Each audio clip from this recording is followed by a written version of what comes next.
సంవత్సరాల తరబడి ఎన్ని మందులు వాడినా మీ మోకాల నొప్పులు తగ్గట్లేదా? ప్రాణ పెయిన్ క్లినిక్ లో అత్యాధునిక చికిత్స. సంచలనం సృష్టించిన వైఎస్ వివేకానంద హత్య ప్రస్తుత ఎన్నికలపై ఏ మేరకు ప్రభావం చూపుతుందో అనలిస్టులకు కూడా అంతుపట్టడం లేదా? సీఎం జగన్మోహన్ రెడ్డికి వ్యతిరేకంగా ఆయన సోదరి షర్మిల ఎన్నికల రణరంగంలో పోటీ చేస్తున్నారు అనే దానికన్నా పోరాడుతున్నారని చెప్పడం కరెక్టేమో. మరోవైపు వైసీపీ అధినేత జగన్ పులివెందులో నామినేషన్ దాఖలు చేయనున్నారు. గురువారం ఉదయం 11:25 నుంచి 11:40 మధ్య ఆయన నామినేషన్ వేస్తారు. 22వ తేదీన జగన్ తరపున ఆయన చిన్నాన వైఎస్ మనోహర్ రెడ్డి ఒక సెట్ నామినేషన్ దాఖలు చేశారు. గురువారం జగన్ రెండో సెట్ నామినేషన్ దాఖలు చేస్తారు. నామినేషన్ కార్యక్రమానికి ముందు పులివెందుల్లో వైసీపీ ఏర్పాటు చేసే బహిరంగ సభలో జగన్ ప్రసంగిస్తారు.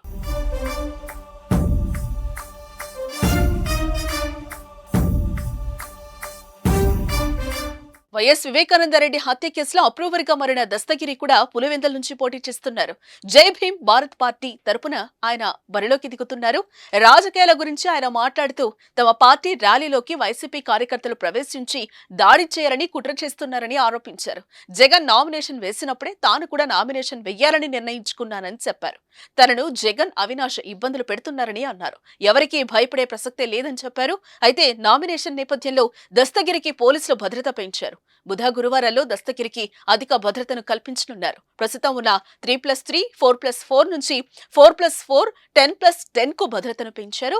గురువారం నాడు పులివెందుల్లో ఒకవైపు జగన్, మరోవైపు దస్తగిరి నామినేషన్ల పర్వంలో శాంతి భద్రతలకు భంగం కలగకుండా చూసేందుకు గట్టి బందోబస్తు చర్యలు చేపడుతున్నారు పోలీసులు.